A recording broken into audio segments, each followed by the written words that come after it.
You went in for one thing, a $50 bookshelf. 2 hours later, you walk out with a cart full of candles, a lamp, a bag of tea lights, and a plate of meatballs you did not plan to eat, and somehow the bill says $300.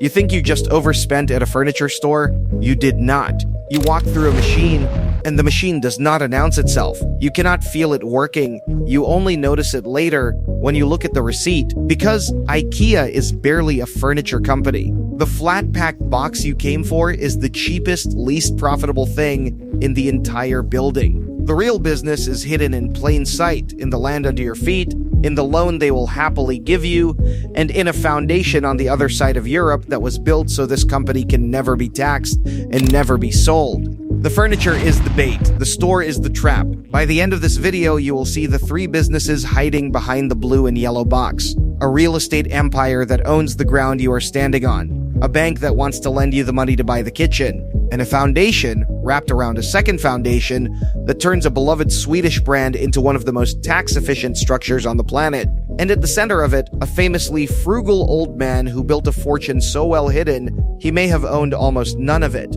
Start with the floor beneath you, because the floor is the first business. Most retailers rent their stores. They are tenants, paying a landlord every month. IKEA does the opposite. It owns the vast majority of its giant blue boxes outright, the building and the land. And once you know that, the store itself starts to look different. The maze is not a store. It is a piece of real estate designed to keep you walking past everything for as long as possible. You cannot feel it doing that. You are just browsing. That is the point.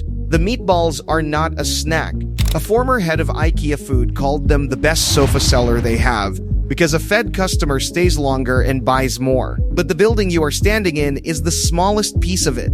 A store is a cost. Land is an asset that grows. While the markup on a bookshelf is razor thin, the property under it quietly appreciates for decades.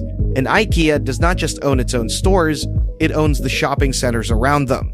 Through its property arm, it runs around 37 shopping malls, where it is the landlord collecting rent from more than 2,000 other brands. And it owns forests, hundreds of thousands of hectares of it, making this furniture company one of the largest private forest owners on Earth. Which means the question is not what IKEA sells you, it is what you are doing for IKEA. So the next time you are lost in that maze, remember what it is for. You are not the customer in that building. You are the foot traffic that makes the property valuable. Which brings us to the second business.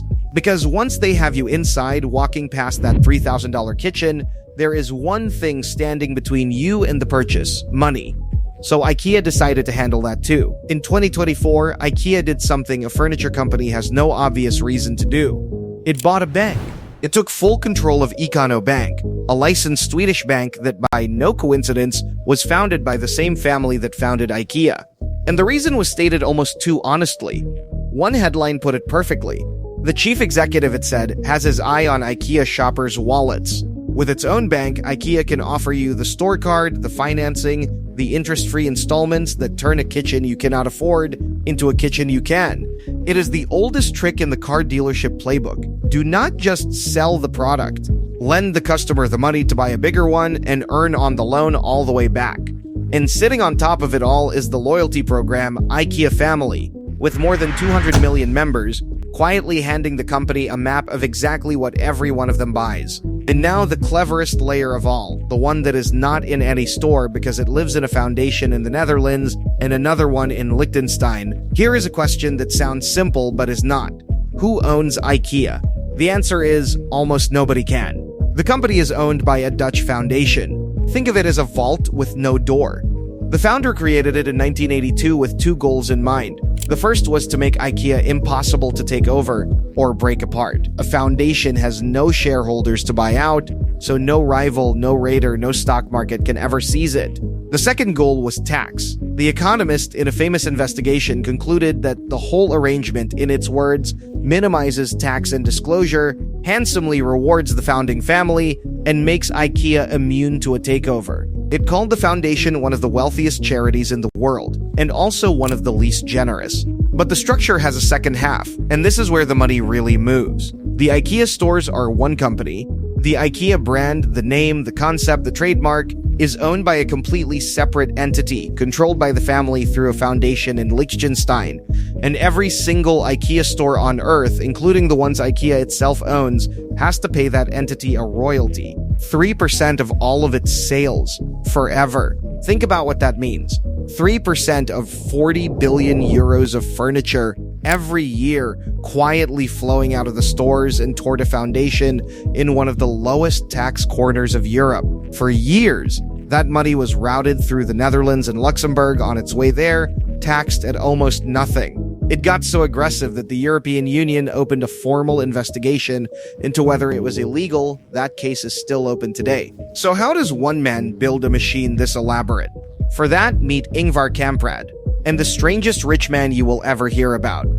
He founded IKEA in 1943, at the age of 17, with a small cash reward his father gave him for doing well in school. And as the company grew into a global giant, Kamprad became famous, not for his wealth, but for refusing to act like he had any. He drove the same Volvo for 2 decades. He flew economy. He bought his clothes at flea markets. He was known to take the little salt and pepper packets home from restaurants and reportedly reused his tea bags. He told his own employees that wasting resources was, in his words, a mortal sin. And in 1973, this proudly frugal Swede quietly left Sweden and moved to Switzerland, where he stayed for roughly 40 years to escape the high Swedish taxes he did not want to pay. But here is the line that tells you everything. How much was Ingvar Kamprad actually worth? The answer depends entirely on who you ask, and the gap is staggering. Bloomberg, counting the whole empire, called him one of the richest people alive, worth nearly $60 billion. Forbes looked at the exact same man and valued him at just $3.5 billion.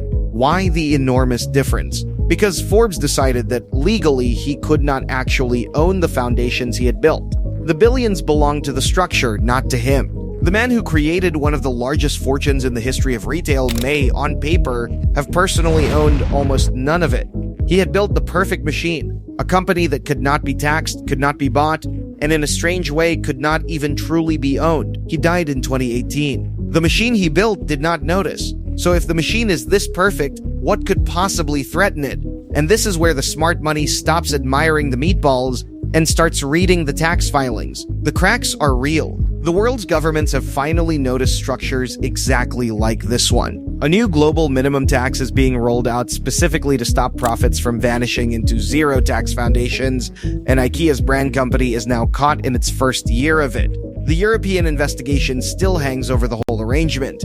Sales have softened, and the company is cutting prices to keep customers walking in, sacrificing its already thin margins. And the cheap out-of-town warehouse that made it all work is being replaced by expensive stores in the middle of cities, an unproven and pricey bet. But notice what the smart money is not worried about. None of those cracks touch the real machine. IKEA still owns the buildings. It still owns the land, the malls, and the forests. It still owns a bank, and it still collects 3% of nearly everything it sells, no matter what.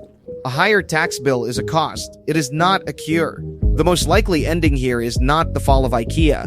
It is IKEA, taxed a little more, priced a little higher, and still quietly collecting rent on the room you shop in. So the next time you go in for one small thing and come out 2 hours later with a cart you did not plan and a receipt that makes you wince, look around one more time before you leave.